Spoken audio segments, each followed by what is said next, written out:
Breaking news from Britain. The streets are burning again, and this time, even the silence feels dangerous. A nation once known for order is now watching itself unravel in real time. What began as a single mistake has turned into the biggest scandal before the election, a test not just of leadership, but of truth itself. Stay tuned, because by the end of this broadcast, you'll see why some are calling it the night Britain snapped.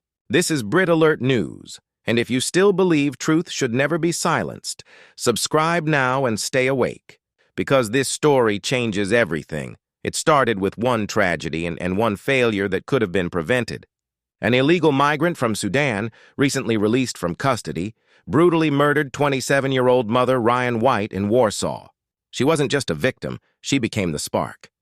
People had been warning for months that the system was failing, but the government kept saying, "Never again." And yet here we were. Again. When the news broke, the reaction was instant. Social feeds flooded with outrage, and by morning, Britain woke to blood and disbelief. Ryan White, a mother, stabbed over 20 times outside the Migrant hotel where she worked. Her killer? A man who should never have been in the country, and certainly never out of prison. Only 3 days later, another shock.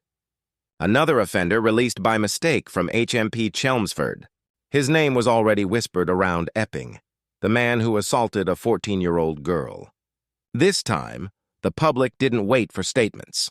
They gathered, first by the dozens, then the hundreds outside the Bell Hotel. By dawn, over 100,000 stood shoulder to shoulder, candles in hand, anger in their throats. The chant rose through the night. Protect our kids.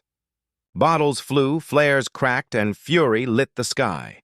But inside Westminster, Prime Minister Starmer called it an isolated incident. He was wrong. This wasn't politics anymore. This was payback against a government that no longer protected its own people. As chaos filled the streets, Parliament filled with noise. Questions echoed through the chamber. Can you reassure the House that no other asylum-seeking offender has been accidentally released? But reassurance was gone. All they offered were excuses and confusion. Outside, the people didn't wait for permission to be angry. In Essex, mothers shouted through tears. Fathers formed human walls around schools. "Enough," one said to a BBC camera before it was cut. "We're not extremists. We're parents." When night fell again, silence turned into thunder.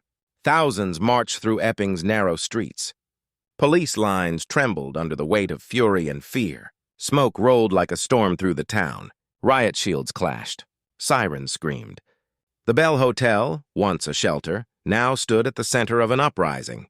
The Home Office called it local unrest, but Essex called it what it truly was: rebellion. As the footage spread, so did the blackout. National broadcasters changed their language overnight. Riot became disturbance. Murder became incident. Words were rewritten before they hit the screen. Emails leaked later showed the truth. Every script was pre-approved by Downing Street. But truth doesn't vanish that easily. On social media, a new tag began trending. "They're not showing this." A boy waving a torn flag shouted into a live stream, "They think we don't see." But we do. Within hours, the hashtag was everywhere, louder than any press release. Inside number 10, panic met exhaustion. Ministers argued. The Deputy PM, David Lammy, appeared on air trying to sound calm, but his hands shook as he said, "Public safety remains our top priority." But safety was already gone. A leaked memo confirmed what everyone feared. Field morale collapsing. Police refusing orders. Chain of command breaking down. One line stood out. Recommend selective withdrawal from hotspots. It wasn't an update. It was surrender. Then came the moment that changed everything. In the early hours, a lone constable removed his helmet, laid it on the pavement, and folded his arms. He didn't shout. He didn't move. But every camera caught it. Within hours, dozens followed. The chant changed, from "protect our kids" to "stand with them too." By morning, Britain wasn't divided anymore. It was awake. Markets stumbled. Councils declared emergencies. Insurance bills soared. And then the election scandal broke. Emails leaked from the Cabinet Office showing orders to delay migrant release data until after the general election. The directive was signed by senior aides, with one chilling note: contain optics. Stabilize narrative before polling week. It was proof of what many suspected. The chaos wasn't accidental. It was managed. And when voters realized they'd been lied to, fury turned to something far stronger: resolve. Veterans, teachers, nurses, all marching together, not with rage, but with purpose.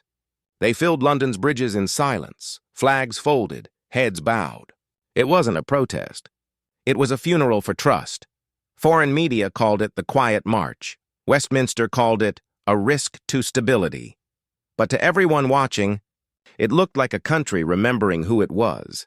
Then, in Parliament, history broke again. The opposition didn't move for resignation. The government's own MPs did. The motion was simple. This House no longer recognizes the authority of the Prime Minister. It passed by voice vote. No cheers, no smiles. Just exhaled relief. Outside, rain washed the streets of Whitehall. Someone played the national anthem through a phone speaker. When the words, "Send her victorious," echoed, they weren't sung as praise, but as warning. Starmer left through a side door, eyes down, the light from cameras flashing like judgment. By morning, Britain was quiet again, but it wasn't peace. It was aftermath. Murals covered boarded windows, portraits of mothers, of officers who stood down, of children who never came home. A note taped to the Bell Hotel fence read, "This isn't the end. It's the warning we ignored."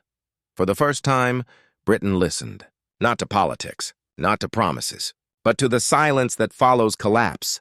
Because nations don't fall when they're hated. They fall when they stop hearing themselves. And so, as we close tonight's report, remember this: truth is not treason, and silence is never safety. If you still believe in hearing what they won't show, subscribe, stay awake, and stay free. Because the next chapter has already begun. This is Brit Alert News, and this is the sound of a nation remembering its voice.